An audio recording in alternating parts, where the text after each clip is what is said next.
भारत के बड़े बड़े नेता पक्ष के हों या विपक्ष के हो जाएं सावधान। और सिर्फ नेता ही नहीं, बड़े बड़े बिजनेसमैन भी रहें सावधान, क्योंकि उनका उड़न खटोला कब मौत का गोला बन जाएगा कोई भरोसा नहीं है। आपको लग रहा होगा कि मैं क्यों इस तरह से डराने वाली बात कर रहा हूं, तो आज इस वीडियो में हम जो देखने, सुनने और समझने जा रहे हैं वो इतना भयावह है कि आम आदमी वहां तक सोच भी नहीं सकता। जी हां, बड़े बड़े नेता, व्यापारी और सेलिब्रिटीज ये सोचकर हेलीकॉप्टर, हवाई जहाज या प्राइवेट जेट में शान और शौकत के साथ घूमते हैं कि उनके पास उड़ने का साधन है, मगर ये साधन कब किसी के इशारे पर उनकी जिंदगी उड़ा ले जाएगा कोई ठिकाना नहीं है। और समझने वाली बात यह है कि आज के दौर में कभी पता भी नहीं चलेगा कि किसने किसका जहाज कहां से बैठ के कैसे उड़वा दिया। जी हां, और इसका एक प्रत्यक्ष प्रमाण भारत के बारे में, अपने देश के बारे में नवंबर 2025 में सामने आया। जब पायलट प्लेन उड़ा रहे थे, जमीन पर उतरना था तो रनवे की जगह खेत दिखने लगा, वो भी हरा हरा।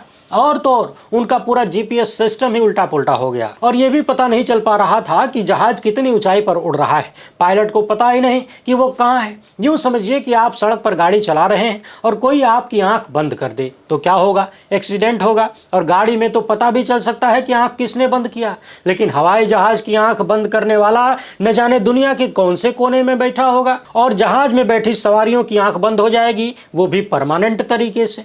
टेक्नोलॉजी मानव जीवन को आसान बनाती है, लेकिन दूसरी तरफ कई गुना खतरा भी पैदा करती है। आज की ये वीडियो देखने के बाद आप सोचने पर मजबूर हो जाएंगे कि क्या भारत सहित अन्य देशों में कभी भी किसी भी जहाज को दुनिया के किसी और कोने में बैठा हुआ कोई दुर्घटना का शिकार बना सकता है।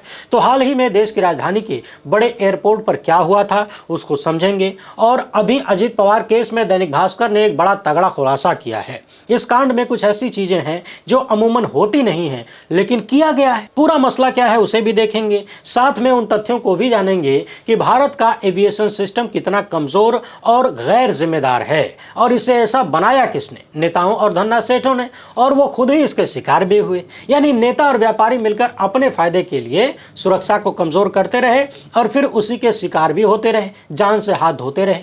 भारत से लेकर पाकिस्तान और लैटिन अमेरिका से लेकर ईरान तक तमाम बड़े नेताओं को कैसे कैसे प्लेन क्रैश में निपटाया गया या फिर दुर्घटना हुई, क्या क्या कहानियां निकलकर सामने आई, आज इस वीडियो में विस्तृत चर्चा करेंगे। और यकीन मानिए, पूरा वीडियो देखने के बाद नेता और व्यापारी लोग, खासकर भारत के, यही कोशिश करेंगे कि वो जो नॉर्थ कोरिया वाले किम जोंग उन चाचा हैं उन्हीं का साधन अपना लें, हवाई यात्रा बंद कर दें।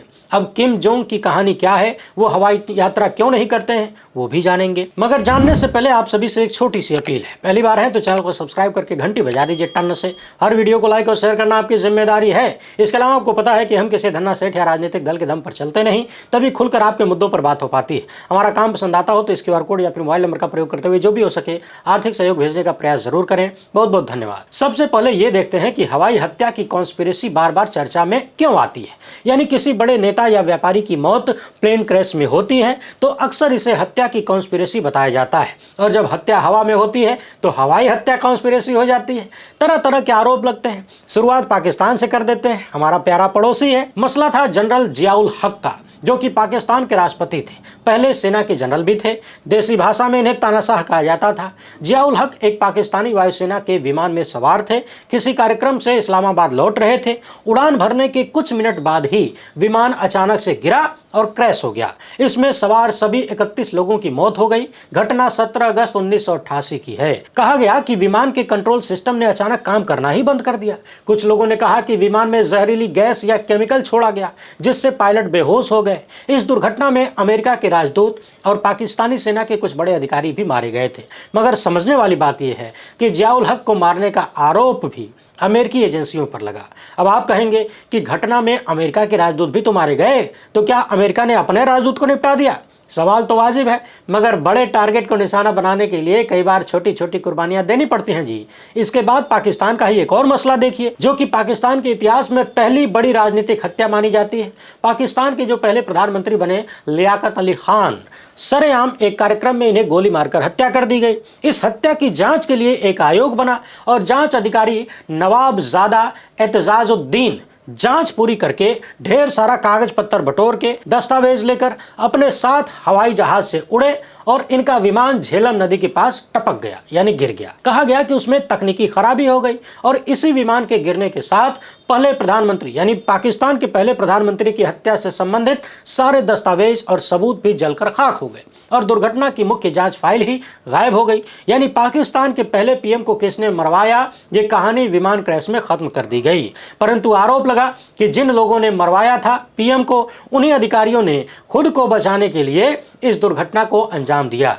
यानी जांच आयोग के अधिकारी को ही प्लेन क्रैश में निपटा दिया। जल गया बांस, खत्म हुई बांसुरी और आवाज भी नहीं आई। इसी तरह से एक देश है इक्वाडोर। इसके राष्ट्रपति जेमी रोल्डो मई 1981 को प्लेन क्रैश में मारे गए। आरोप लगा कि ये अपने देश के तेल और गैस का राष्ट्रीयकरण कर रहे थे और यही बात अमेरिका को यानी दुनिया के दादा को पसंद नहीं आई और कथित रूप से अमेरिकी एजेंसियों ने इक्वाडोर के राष्ट्रपति को हवा में ही धुआं धुआं कर दिया। वैसे आपको याद तो होगा ही, हाल ही में वेनेजुएला के राष्ट्रपति को अमेरिका ने किडनैप कर लिया। यहाँ भी मामला तेल और प्राकृतिक संसाधनों का है। मादुरो भी अपने देश के संसाधनों का राष्ट्रीयकरण यानी जनता के नाम करने जा रहे थे। एक ऐसी ही कहानी ईरान के राष्ट्रपति की भी है। नाम था इब्राहिम रईसी। इनका भी हेलीकॉप्टर क्रैश में जीवन समाप्त हो गया।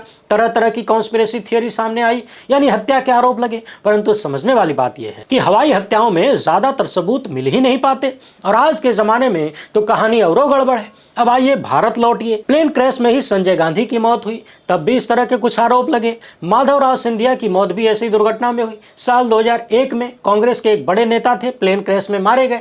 यहां भी कॉन्स्पिरेसी थियरी निकली, हत्या के आरोप लगे। मगर सवाल यह है कि सुबुतवा कहां से लाओगे। आज के बीजेपी सांसद पूर्व कांग्रेसी और व्यापारी नवीन जिंदल के पिता ओपी जिंदल की मौत भी प्लेन क्रैश में हुई, जिन्होंने जिंदल स्टील को इतना बड़ा बनाया था, राजनीति में भी थे।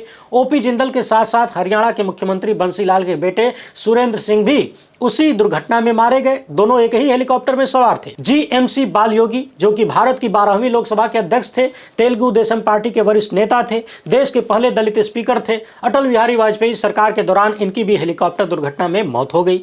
राजशेखर रेड्डी आंध्र प्रदेश के मुख्यमंत्री हुआ करते थे। साल 2009 में एक हवाई दुर्घटना में उनकी भी मौत हो गई। यहाँ भी पॉलिटिकल कॉन्स्पिरेसी की बातें सामने आई यानी राजनीतिक षड्यंत्र करके हत्या कराने का आरोप लगा। अरुणाचल के मुख्यमंत्री दोरजी खांडू भी हेलीकॉप्टर क्रैश में मारे गए। हमारे देश के परमाणु ऊर्जा आयोग के पहले अध्यक्ष होमी जहांगीर भाभा, इनकी भी एयर इंडिया की उड़ान में मौत हो गई।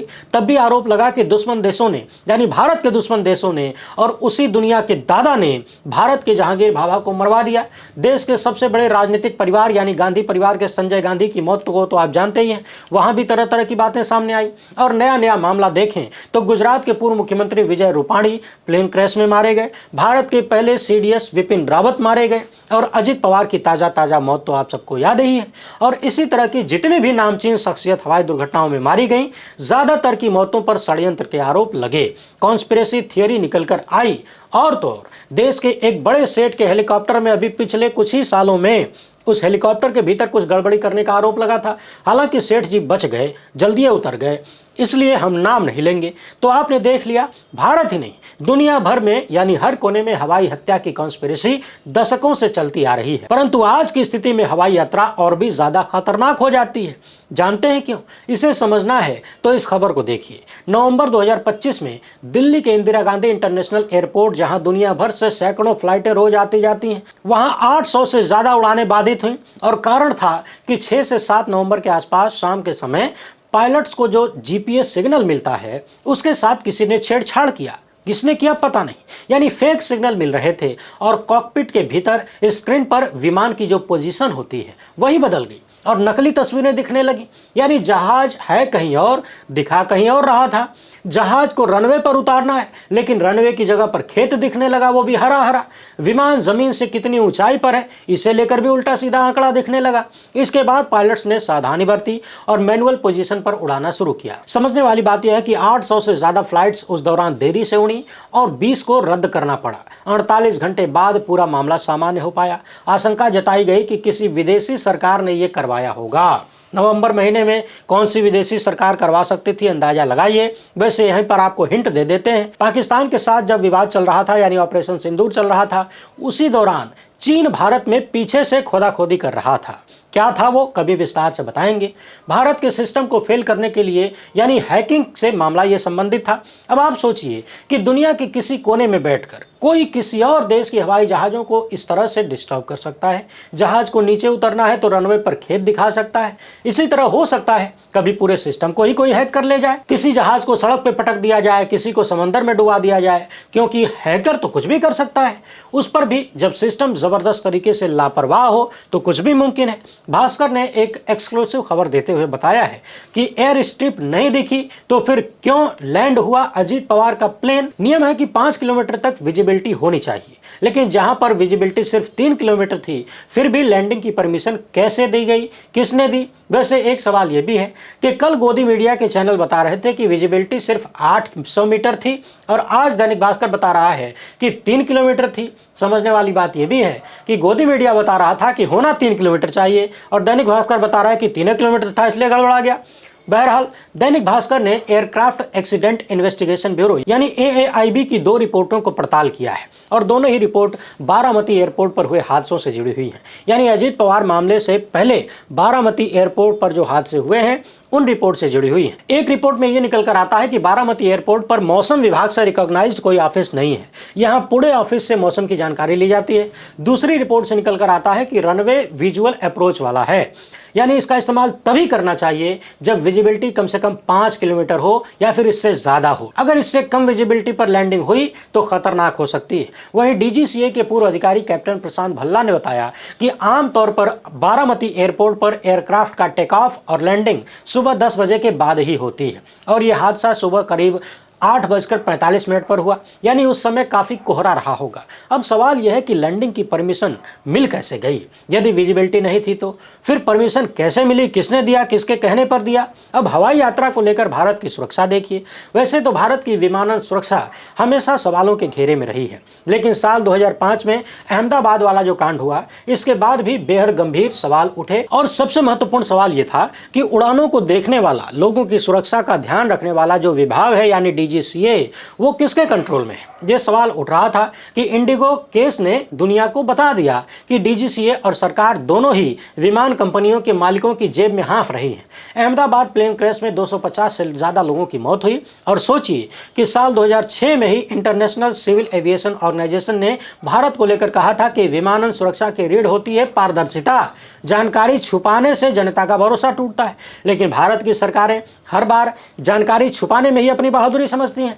भारत भी इस इंटरनेशनल सिविल एविएशन ऑर्गेनाइजेशन का सदस्य है, मगर सेठों के दबाव में नेता लोग बार बार झुक जाते हैं और खुलकर कभी कोई बात सामने आती नहीं है। अहमदाबाद कांड में ही हमने देखा कि कॉकपिट वॉइस रिकॉर्डर और ब्लैक बॉक्स जांच के लिए अमेरिका भेजा जाता है। हमारे यहाँ कोई सुविधा ही नहीं है और इसी जांच में पता चलता है कि टेक ऑफ के 3-4 सेकंड बाद दोनों इंजन के फ्यूल स्विच कट ऑफ हो गए, यानी इंजन का ईंधन बंद हो गया। कॉकपिट में पायलट आपस में बात कर रहे थे कि तुमने ऐसा क्यों किया, दूसरा जवाब देता है कि मैंने कुछ नहीं किया। तो सवाल यह है कि क्या कोई भूत आकर कर गया या फिर दूर बैठ के कोई सब कुछ हैंडल कर रहा था। जबकि जानकार कहते हैं कि यह स्विच अपने से हिल भी नहीं सकता, न ही बिजली की खराबी से और न ही किसी सॉफ्टवेयर से। इस स्विच को ऑफ करने के लिए, ऑन करने के लिए हाथ लगाना जरूरी है। समझने वाली बात यह है कि पिछले 15 साल से DGCA के जो सुरक्षा नियम है वो बार बार एयरलाइन के मालिकों के दबाव में टलते रहे।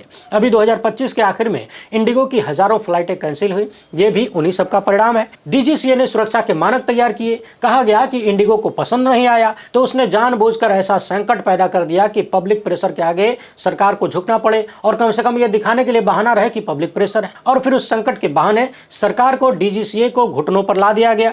यानी पिछले लगभग 2 दशक से भारत में सुरक्षा के नियम लागू ही नहीं हो पा रहे हैं। बार बार क्रैश साइट के सबूत नष्ट हो जाते हैं। कंपनियां प्रयास करती हैं कि कम से कम स्टाफ रखें, उन्हीं से ज्यादा काम करवा लिया जाए। कितना आसान है समझना कि यदि आप कई घंटे से गाड़ी चला रहे हैं तो आपको नींद आ सकती है, झपकी आ सकती है, थकान के कारण आपका दिमाग कभी फेल भी हो सकता है और इससे दुर्घटना हो सकती है। यही मामला यहां भी होता है। DGCA पर बार बार स्वतंत्र नहीं होने का आरोप लगता है। कहा जाता है कि ये एयरलाइन मालिकों और पॉलिटिकल प्रेशर में हमेशा उलझ के रह जाता है। DGCA तलवे कड़वे चाटते हुए कोई कार्रवाई नहीं कर पाता। यानी एयरलाइनों की जो पैसा कमाने की हवस है उसके आगे लोगों की सुरक्षा कमजोर हो जाती है। एयरलाइन कंपनियों के पास कर्मचारियों की भारी कमी है और जो है उन्हीं से ओवरलोड काम करवाया जाता है, जिससे मानवीय गलतियां होती हैं और दुर्घटना होने के बाद क्राइम सीन की ऐसी तैसी कर दी जाती है।